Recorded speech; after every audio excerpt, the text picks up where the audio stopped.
welcome you all.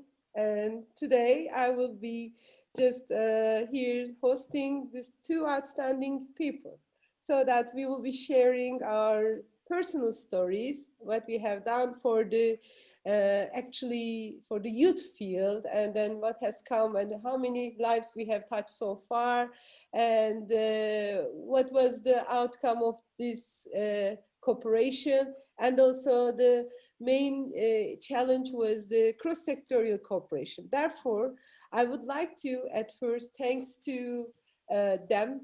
So that I would like to start with Ülly. But I think I have been a very lucky person to indeed, like it is saying in the slide, to live a life of experiential learning, mostly in youth field, but not only, which I think makes it even more significant. I'm here today speaking on behalf of Estonian Education and Youth Authority, a newly formed government agency in Estonia, of the Ministry of Education and Research. And our goal is to provide people in Estonia modern, high quality and equally accessible opportunities for learning. Also in Estonia, we consider very important youth work in schools. We have professionals working in schools as youth workers, because we see that this is a way to advance youth participation and school democracy. And we think this is as important as the things happening outside the formal education.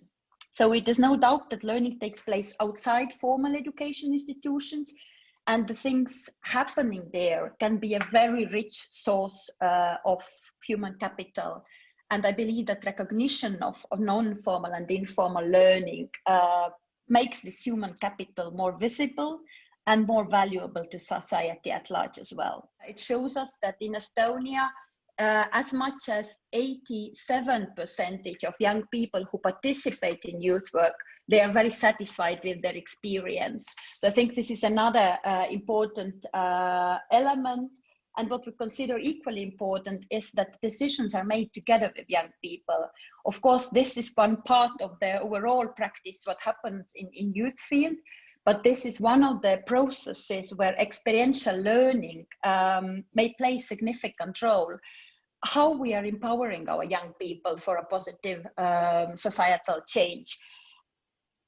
And non-formal learning can play a powerful role in that, we believe. Özgehan, the Zoom is yours. Thanks for the kind words, Tuğçe. Yes, we were fortunate enough to be around when things started rolling. And today I would like to talk about three main topics, which is past, present, and future. And my focus will be Turkey, because Turkey is virtually hosting this event. And Ülly gave a very nice overview. And in this nice conference, I would like to focus a little bit more on Turkey from a time perspective. And my focus will be more on learning mobility.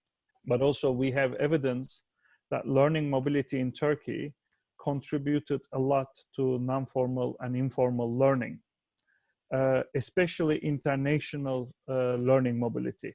As Tuğçe said, the first projects funded by the European communities started taking place with Turkey joining the Euromed youth program. That was the first time Turkey was allowed to benefit, Turkish youth was allowed to benefit from international learning mobility programs on a larger scale. This is not to say it didn't exist before. Scouts were active in Turkey, work camp organizations were already organizing and providing international mobility. And also let's not forget that Turkey always had a big volunteer sector, especially charity work, environmental work, children work. Turkey has huge resources and potential of volunteers. But these opening up these programs, first Euromed and then Turkey joining the European Commission youth programs, allowed certain changes. First of all, it expanded the geography, but opening up these programs allowed a geographical expansion. It also allowed inclusion, because it allowed people with fewer opportunities to be able to participate in these programs or even get the necessary financial resources to travel. So it's not only about mobility I'm talking about, it opened the the doors for diversity of projects, because it wasn't only just going places, but it had a huge learning dimension to it, particularly non-formal education and informal learning. Before that, the training and learning and education, all these terms in Turkish pointed to the direction of formal education. So they would use the term teacher, and this trainer started with the entry of international learning programs. Yeah. I have also sent the link to a PDF book published by the Youth Partnership. It's about youth work. The panelists and the attendees can download it. And exactly the chapter I wrote with a colleague from Finland was youth work is not only fun and games, but yes, in Turkey, when this thing started, the learning, non-formal education and informal learning was always behind. People thought we were doing either tourism or party. You know, it took some time for Turkey in the past to acknowledge that this is part of education and learning, and there's a learning dimension to it. Yeah. So this is past. I still have present and future. I mean, we just come about a little bit. What is the youth work? I mean, what the great potential are there? I mean, that how we experience personally and institutionally also, that the institutions, how the institutions has changed when we put the youth sense and non-formal learning approach to this. So let's go and why it matters, and then where do you see the highlights, Ülly? So I would say that the EU youth programs have indeed played a major role, and its support instruments. Salto Youth Resource Centers have been mentioned already. The Youth Pass as a tool for recognition and helping people actually to reflect on their learning and make it also visible and recognized. RAY network, research-based analysis and monitoring you were mentioning, and you are involved yourself as well. I think these are the key milestones actually from European Union side. And there are obviously more, but just to highlight. And also then the Council of Europe with their very long practice already supporting the youth field and the competence. The history research was mentioned already, but there is so much more. And also the stakeholder events, which I would say are very important, because this is how we create a common knowledge in youth work as well.